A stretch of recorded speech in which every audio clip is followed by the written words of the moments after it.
Gold, trusted gold buyers. మీరు తాకట్టు పెట్టిన బంగారాన్ని విడిపించి ఈ రోజు ఉన్న మార్కెట్ ధరకు కొనబడను. కొత్తగా అంటే ఇప్పుడు ఎక్కడైనా పోవాలి చేయాలంటే మొహమాట ఉంటుంది. పాపం ఇంట్రోవర్ట్ లాగా ఉంటాడు బయట. చాలా మంచోడు ప్రభాస్. దేవరా 2 ఎప్పుడు స్టార్ట్ కాబోతుంది? నాకున్న ఇన్ఫర్మేషన్ ప్రకారం నెక్స్ట్ ఇయర్ దేవరా స్టార్ట్ అయిపోద్ది. ఆగిపోతుంది అనేది అబద్ధం, చాలా మంది చెప్తున్నారు. అసలు ఎందుకు వచ్చింది సార్ ఆ టాక్? ఎప్పటికప్పుడు నిర్మాత కానీ, హీరో గారు కానీ, డైరెక్టర్ కానీ చెప్తూనే వస్తున్నారు దేవరా 2 ఉండబోతుందని చెప్పేసి. And Devara 1 super duper hit అయింది పాన్ ఇండియా లెవెల్లో. సో 2కి వీళ్ళందరూ రెడీ అవుతుంటే ఒకవైపు నుంచి దేవరా 2 ఆగిపోద్ది అని చెప్పి ఒక ఫేక్ న్యూస్ క్రియేట్ చేశారు. ఈ టాక్ ఎందుకు వచ్చినట్టు? క్రియేట్ కదా, మీరే చెప్పారు ఫేక్ న్యూస్ క్రియేట్ అయింది. ఫేక్ ఎప్పుడు క్రియేట్ చేస్తారు?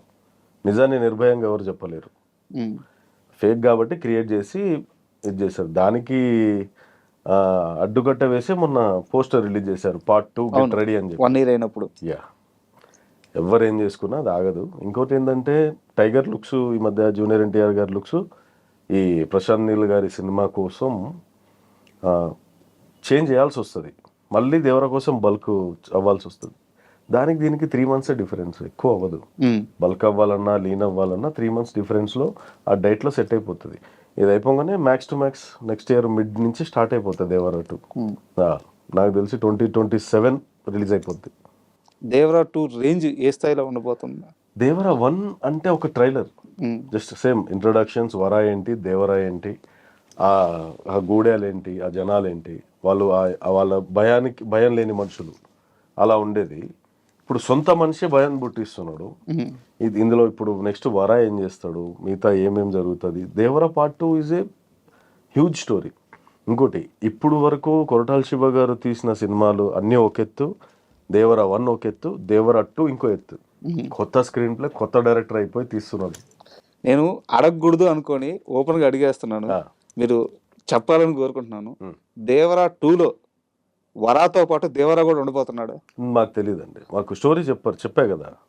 మీ సీన్ ఏంటి తెలియదా? తెలిసి కూడా చెప్పట్లేదు? లేదు తెలియదు, మనకి చెప్పలేదు, నిజంగా చెప్పలేదు. ఓకే, ఎందుకంటే అది సస్పెన్స్, ఎవరికి తెలియదు. అందులో ఉన్న ఆర్టిస్ట్లో కూడా తెలియదు, మీకు కూడా చెప్పలేదు.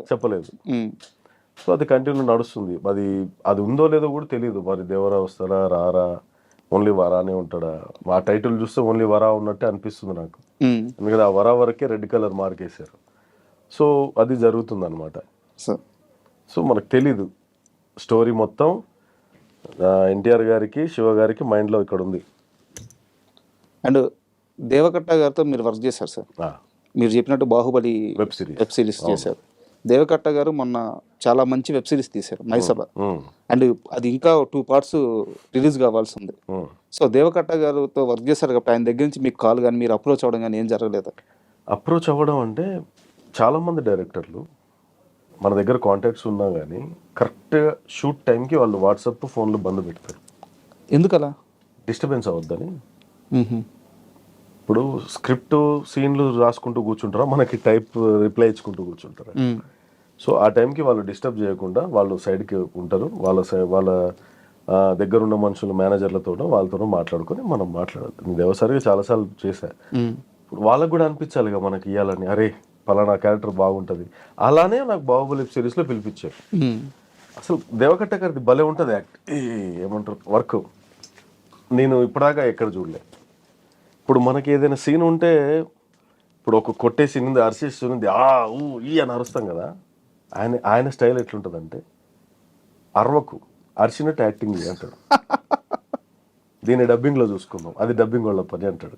అలా ఉంటుంది ఆయన యాక్టింగ్. మూకీ యాక్టింగ్లో చేసేది మనం మూకీ యాక్టింగ్ ఉన్నా, రేపు డబ్బింగ్ అయిపోయి సీన్ చూసిన తర్వాత ఇంత యాక్టింగ్ చేసామనిపిస్తుంది. అలా ఉంటుంది ఆయన స్టైల్. పిన్ డ్రాప్ సైలెన్స్లో యాక్టింగ్ అయిపోవాలి.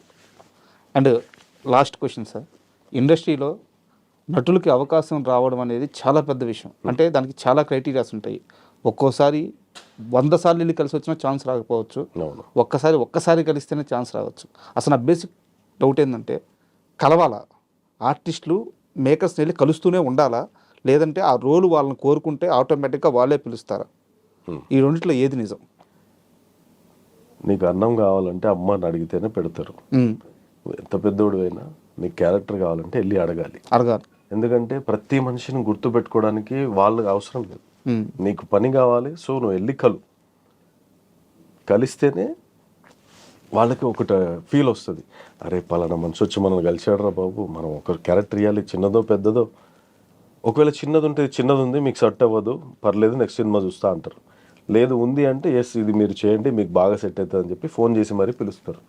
కానీ వెళ్ళి కలిసే బాధ్యత మనది. అంటే కొంతమంది అంటుంటారు నేను ఎవరిని అవకాశాలు అడగను, వస్తేనే చేస్తాను, అట్లా మాట్లాడుతూ ఉంటాను. అందుకని ఈ క్వశ్చన్. అప్పుడు అది ఎట్లా ఉంటుందంటే ఆల్రెడీ నక్కతొక్క దొక్కినట్టు ఒక క్యారెక్టర్ వస్తుంది, అది ఫిక్స్ అయిపోద్ది. దాన్ని చూసి కొంతమంది ఈయన మనకు కావాలని చెప్పి కొంతమంది అడుగుతారు. అది కడుపు నిండిపోయిన వాళ్ళ మాటలు, కడుపు నిండిపోయిన మాటలు. అది కడుపు నిండాల పని. సరే ఒక్కడికి వచ్చింది ఆఫర్, మరి మిగతా వాళ్ళ పరిస్థితి ఏంటి? సో ప్రతి మనిషి వాళ్ళు అప్రోచ్ అయినా అప్రోచ్ అవ్వలేనే చెప్తారు. అప్రోచ్ అయినా నేను అవ్వలేదు నాకు వచ్చాయి, వాళ్ళే నన్ను నా వెంట చేశారు, నాకే అవసరం లేదు అంటారు. తప్పది. వాళ్ళు వెళ్తారు, మాట్లాడతారు, కలుస్తారు, వాళ్ళకి ఇంటరాక్షన్ అవుతుంది, మంచిగా మాట్లాడుకుంటారు. నీ బిహేవియర్ని బట్టి నువ్వు ఉండే విధానాన్ని బట్టి వాళ్ళకి మనసులో స్థానం ఉంటుంది. అప్పుడు నీకు క్యారెక్టర్ వస్తుంది.